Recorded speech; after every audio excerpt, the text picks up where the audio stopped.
Paano po ninyo, kuya, na mi-maintain yung pagkain po ninyo sa araw-araw? Wala pares po kayo walang trabaho. Napunta na po ko doon sa nung mayari itong taga ito. Isa nagpapagawa sa akin ng itong bituan ng buhay-buhayan niya sa... Marunong ka pong magpanday-panday naman. Opo. Ako naman po, namasko din po. Yung po napamaskuhan ko, isinishare ko naman po para po makatulong din tayo. Kunting ayuda lang po, kuya. Ayan mga kalingap, bago tayo mag-continue, ayan, kunting share muna tayo. Pero bago ang lahat, syempre, wag natin kalimutan magpasalamat lagi sa itaas. Thank you Lord sa lahat ng blessings o anumang pagsubok na nararanasan namin dahil alam namin na andyan lang kayo. At syempre, thank you rin sa ating ama ng kalingap, Kuya Bala Santos Matubang. At sa kanyang may bahay, Ate Edna Vlogs, Kalingap Rab. At syempre, support natin si Kalingap Gilbert. Ayan. Siya yung ating re-reactionan sa oras na ito. Bali, itong video niyang to, siguro mga ano pa to, December or hindi ko lang, basta naghanap lang ako ng mare-reactionan natin sa kanya. Kaya support din natin siya, subscribe natin yung kanyang channel, at huwag din natin skip yung kanyang ads para dun man lang makatulong tayo. Bago tayo mag-continue, may isa-share lang ako sa inyo. Tamang-tama to sa video to ni Kalingap Gilbert, 'di ba? Nakakabilib, 'di ba? Sabi nga niya, namasko rin siya para may pangbigay siya, 'di ba? Ibig sabihin, hindi lahat ng nagbibigay ng tulong o nagbibigay ng ayuda is kailangan mapera, kailangan mayaman, 'di ba? Kahit mahirap ka lang, kahit hindi ka naman kayamanan, pwede ka mag-share ng blessings. Ayan, continue tayo. Panoorin natin tong pagtulong ni Kalingap Gilbert dito kina tatay.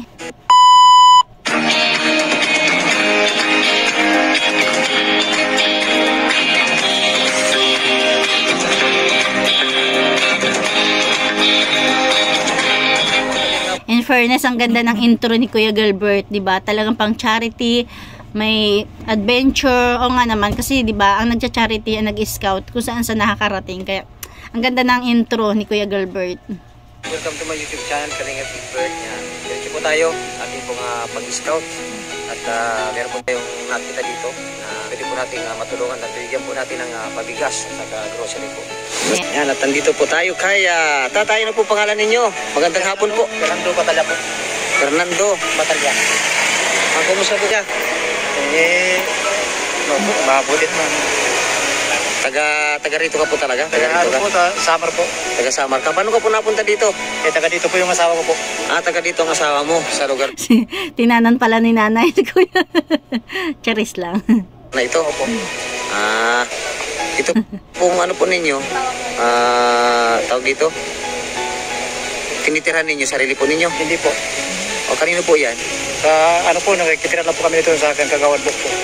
Yung nakikitira kayo sa lupa? Opo. Tapos yung baybay ninyo, sa inyo talaga yan? Opo, sa amin po. Kumbaga tinitayo lang ninyo? Opo. Ilan po ang anak ninyo, kuya? Ano po yung, lima po yung dito sa akin po, yung dalawa po ando sa probinsya po sa Samar. Ibig sabihin, 5 yung anak niya dito, may 2 siya sa Samar. Bali 7. Kailan pa po kayo dito? Mag-6 na taon po. 6 na taon. So yung anak po ninyo sa Samar, nag-aaral po yun? Opo, nag-aaral po. Ilan po ang anak ninyo kasama dito? Anak po ito dito ay 4 po. 4 yan, di bali... Yung isa rin po may asawa na po sa Sor. Sa Sor. Yung aking kong talaga. Kumusta na po ang hanap buhay? Paulis ka lang po dito. Minsan mahal din ang trabaho. Si Mrs. po, anong pong trabaho ni Mrs.? Nagkaroon na sa kung mayroon na po katrabaho po. Katulong po. Tulong, para lang may pambiling... Para lang may pabili pong bagas po. Bigas, saka ulam. Ano pong, may niluluto po si ate, oh. Ano po yung kalabas ng kamuti po? Kalabas ng kamuti? Balaw. Hinaluan ng? Balaw. Balaw? Opo. Masarap yung balaw. Kalinga po. Luto na sila. Paano mo ate? Paano din ako hanap po dito? Anong pangalan po ninyo? Josie. Josie ano po? Kamacho. Kamacho. Dito po nandito ako. Yan. Dito nakita dito nga. Hindi po na magkaroon ako ng para tayo sa laot sa ano ba? Laot ba? Laot po dito? Opo. O nakaka-extra ka naman po dito? Oo. Hindi po. Hindi ka pa nakaka-extra? Hindi po. Gusto ko sana may sarili sa harap para kaya ba sa dagat pa. Dahil parang paro lang sa pangkin. Paano po ninyo, kuya, na mi-maintain yung pagkain po ninyo sa araw-araw, wala pares po kayo walang trabaho. Napunta na po ako doon sa nung may-ari itong daga ito. Isa nagpapagawa sa akin ng itong pintuan ng yung buhay-buhayan niya sa bandang Makalsan Sira. Marunong ka pong magpanday-panday naman. Opo. Tsaka iba rin kasi talaga pag magulang na, 'di ba? Talagang gagawa at gagawa ng paraan, makaraos lang basta magkakasama. Yun po ang nagiging source Lalo ng nanay. Yun ninyo, lang na ko po makasap na po kami. makakuha ng pansaing. Basta ang importante, makakuha ng pangsaing. Kumita man din ako ng 150. Ano po, araw-araw naman po yun. Ngayon lang po. Ngayon lang. Ibig sabihin ngayong araw, nung araw daw yan, nakakumita na siya ng 150. Pero hindi pa talaga yun as in araw-araw. Ibig sabihin, halimbawa, yung 150 niya, nakabili siya ng bigas na pwede pakabutin pagka umaga. Ang importante may bigas. Nagkasakit po ako. Ano po ninyo? Bakit po kayo nagkasakit? Nagsumuka pa ako ng dugo. Hindi naman po kaya TV ganon. Hindi naman po. Nag-TV naman po. Saruman lang, sarubis lang po. Isang beses lang po. Ang bango ng niluluto ni nanay, oh. Wala din po yung pinikitang sa minsan nagtaon na ako 1,000 naman isang buwan ko wala rin. Ay, pag 1,000 po isang buwan, kulang na kulang po. Lalo na meron po kayong mga anak na siyempre kahit paano, yung pagkain nila araw-araw. Sabi ko nga, saan ba tayo maghahanap ng pagkakan natin din Kaya 6 na buwan hindi pa ko pwede trabaho mabigat. Nagkasakit pala talaga si kuya sa baga siguro kasi 6 na buwan hindi siya pwedeng magtrabaho ng mabigat, 'di ba? Tapos yung napasukan niya na 1,000 isang buwan, hindi talaga kakayanin. Mas mabuti pa talaga na magkakasama na lang sila diyan kasi pwede siyang dumiskarte, 'di ba? Kaysa nagtatrabaho siya tapos ipapadala lang niya yung 1,000, kulang na kulang, mas kawawa pa yung asawa niya dahil walang katuwang.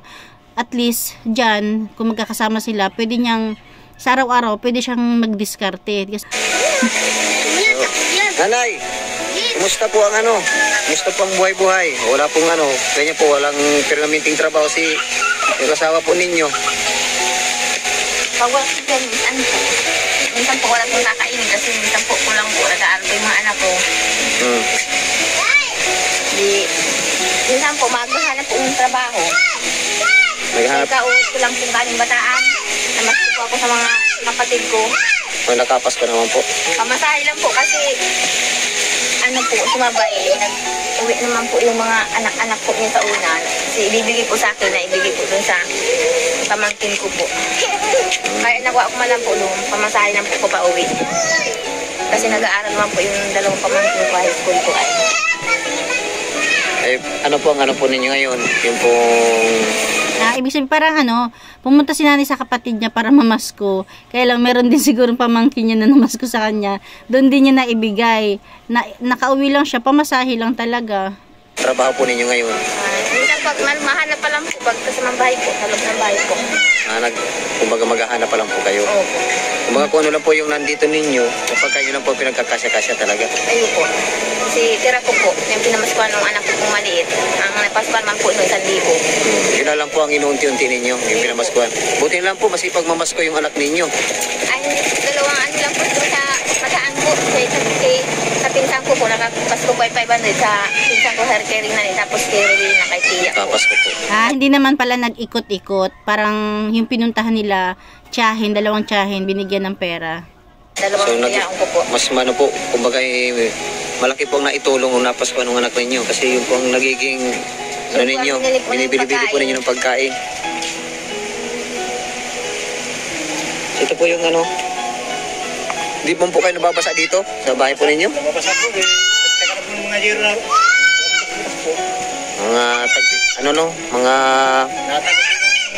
mga pinatong-patong na lang po ninyo yung yero po ninyo pero mga butas-butas na rin. mabutas-butas. Kumbaga ito pong bahay po ninyo talagang mababasa po dito kasi malaki pong siwang siyempre pag malakas ang hangin talagang papasukin po ng ulan. Kasi po mga kalingap talagang tagpi-tagpi naman po talaga. So kuya, ate, meron po ako diyang kunting ayuda na may bigay po sa inyo para makatulong naman po tayo kahit konti. Yes. Yung pong natin, yung Kat sabi po ni ate, yung anak niya, malaking tulong kasi yun ang naibibigay nila ng pagkain po ninyo, na unti-unti ninyo. Ako naman po, namasko din po. Yung pong napamaskuhan ko, isinishare ko naman po para po makatulong din tayo. Kunting ayuda lang po, kuya. Salamat po kay Tita Inday PB. Maraming salamat po, kuya. Ayan, di ba? Ayan lang naman yung kunting share natin, di ba? Na yun nga, napakagandang halimbawa ni Kuya Gilbert na hindi nakaestado sa buhay ang pagtulong. Mahirap ka man, mayaman ka man. Ayan lang mga kalingap. Thank you for watching. God bless you all and Jesus loves you.